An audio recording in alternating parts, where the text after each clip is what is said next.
ನಮ್ಮಲ್ಲಿ ನಾವೇನು ಬೇಕಾದ್ರೂ ಹೇಳ್ಕೊಂಡು ಹೋಗ್ಬೋದು, ಅದು ನಮಗೆ ಬಿಟ್ಟಿದ್ದಿತ್ತು. ಫಾರ್ ಎಕ್ಸಾಂಪಲ್, ಭಾರತದ ಒಳಗಡೆ ನಾವೇನು ಬೇಕಾದ್ರೂ ಹೇಳ್ಕೊಂಡು ಓಡಾಡ್ಬೋದು. ಹೊರಗಡೆಯ ಪಾಕಿಸ್ತಾನದವನು ಬಂದು ಹೇಳಿದ್ರೆ ಕಪಾಳ ಕೊಡೆಯೋ ಅವನಿಗೆ ಒಂದು ಎರಡನ್ನು ಹಲ್ಲು ಉದ್ರೋಗೋ ಥರ ಅಂತ ಹೇಳ್ತೀವಿ. ನೀನು ಯಾವನ ನಮ್ಮ ದೇಶಕ್ಕೆ ಬಂದು ಹೇಳಕ್ಕೆ? ನನ್ನ ಬಗ್ಗೆ ಕೆಡಿಕೊಂಡು ಬಾಯಿಗೆ ಊಟ ಇಟ್ಬಿಡಕ್ಕಿಲ್ವಾ? ಹಾಗೆ ಹಿಂದೂ ಧರ್ಮದ ಬಗ್ಗೆ ಅಲ್ಲಿ ನೀರು ಸರಿ ಇಲ್ಲ, ಅರೇಂಜ್ಮೆಂಟ್ ಸರಿ ಇಲ್ಲ, ಅಲ್ಲಿ ಹಂಗಾಗ್ಬಿಡುತ್ತೆ, ಮುಳುಗಿದ್ರೆ ಇಲ್ಲಿ ಹಿಂಗಾಗ್ಬಿಡುತ್ತೆ. ಅವನು ಯಾವನೋ ಕಚಡ, ಅವ್ರ ಅಪ್ಪ ಅಮ್ಮ ಏನು ಅಂತ ನನಗೆ ಐಡಿಯಾ ಇಲ್ಲ, ಅವನು ಯಾವನೋ ಮೈನಾರಿಟಿ ಮುಸ್ಲಿಂ ಲೀಡರ್ ಒಬ್ಬ ಕಾಮೆಂಟ್ ಆಗ್ತಾನೆ. ನೀನು ಯಾವನ್ ಬಂದು ಹಾಕಕ್ಕೆ? ಯಾರ ಕಿತ್ತೋದಂಗೆ ರೋಡಾಗಿ ಹೊಡೀರಿ ಲೋಪಾರ್ ನನ್ನ ಮಕ್ಕಳನ್ನ. ಒಂದು ಸ್ವಲ್ಪ ಈ ಕಾಂಗ್ರೆಸ್ಸು ಮತ್ತು ಇನ್ನಿತರ ಕೆಲವು ಪಕ್ಷಗಳಿಗೆ, ನಾಲಿಗೆ ಉದ್ದ ಇರೋ ಪಕ್ಷಗಳಿಗೆ ಹಿಂದೂಗಳನ್ನು ಅವಹೇಳನ ಮಾಡುವುದು ಮತ್ತು ಲೇವಡಿಗೆ ಒಳಪಡಿಸುವುದು ಒಂದು ರೀತಿ ಅವರಿಗೆ ಮಜಾ ಕಾರ್ಯಕ್ರಮ. ಅದು ಕಾರಣ ಅವ್ರಿಗೆ ಆ ಮೂಲಕ ಯಾರನ್ನು ಮೆಚ್ಚಿಸಿ ಓಟ್ ಎಂಬ ಹೇಸಿಗೆಯನ್ನು ತಿನ್ನುವ ಆತುರ. ಯಾರಾದ್ರೂ ಅಳಸದ ಅನ್ನ ಹಾಕ್ಬಿಟ್ರೆ ಮೂಸ್ ನೋಡ್ಕೊಂಡು ಹೋಗ್ತಾರೆ.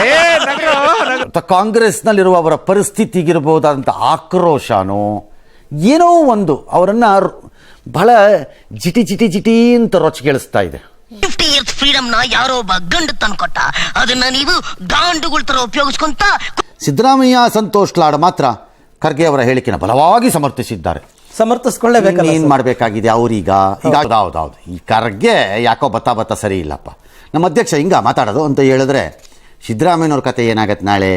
ಎಂಥ ಒಳ್ಳೆ ಮಕ್ಕಳಿಗೆ ಜನ್ಮ ಕೊಟ್ಟೆ, ಒಂದೊಂದು ಮುತ್ತು ಕಡೆ ತಪಸ್ಸು ಮಾಡಿ ಪಡಿಬೇಕಿಂತ ಮಕ್ಕಳನ್ನ. ಅದ್ಯಾಕೆ ಮೂಡಾದ್ ಬಂದ ತಕ್ಷಣ ಚಾಮುಂಡೇಶ್ವರಿಗೆ ಅಮರ್ಕಂಡ್ ಓಡ್ತಿದ್ರಿ? ಯಾಕಪ್ಪ ಓಡಿದ್ರಿ? ದೇವಸ್ಥಾನ ಯಾಕಪ್ಪ ಹೋದ್ರಿ ನೀವು? ಅದು ನಂಬಿಕೆ ಅಲ್ವಾ? ಯಾವ ನಂಬಿಕೆ ಅದು? ಸೋಮನೆ ಹೋಗಿ ಬಂದೆ ಅಷ್ಟೇ, ಒಂದು ವಿಸಿಟಿಂಗ್ ಪ್ರೊಫೆಸರ್ ತರ.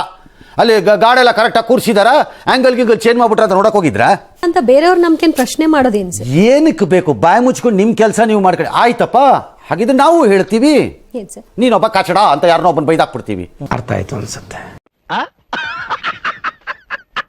ಅವ್ರು ಹೇಳಿದ್ರು ಸಂತೋಷ್ ಲಾಡ್ ಅದೆಲ್ಲ ಮಾಡ್ಬಿಟ್ರೆ ಪಾಪ ಪರಿಹಾರ ಆಗುತ್ತೆ. ನಾನು ಅದನ್ನೇ ನಿನ್ನೆ ಕೇಳಿದ್ದು, ಸಾಹೇಬ್ರೇ ಹೇಳ್ರಪ್ಪ, ದೇವಸ್ಥಾನಕ್ಕೆ ಬಂದು ಕಾಸು ಕೇಳೋರಿಗೆ ಮತ್ತು ಅಲ್ಲಿ ಊರ ಜಾತ್ರೆಗೆ ಬಂದು ದುಡ್ಡು ಕೇಳೋರಿಗೆ ಇದನ್ನೇ ಯಾವನಾರು ನನ್ನ ಹತ್ರಕ್ಕೆ ಬಂದ್ರು ನೋಡ ಹೇಳ್ರಿ.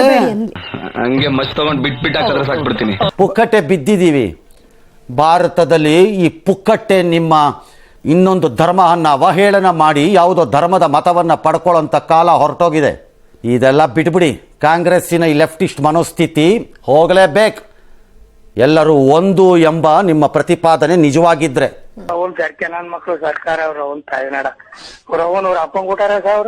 ನಾನ್ ಸತ್ಯ ಹೇಳ್ತೀನಿ, ಊರಲ್ಲಿಗೆಲ್ಲ ನನ್ನ ಬಗ್ಗೆ ಬೇಜಾರು. ನಾನು ವರ್ಷ ನನ್ನ ಮಗ, ಕಚ್ಚರ ನನ್ನ ಮಗ.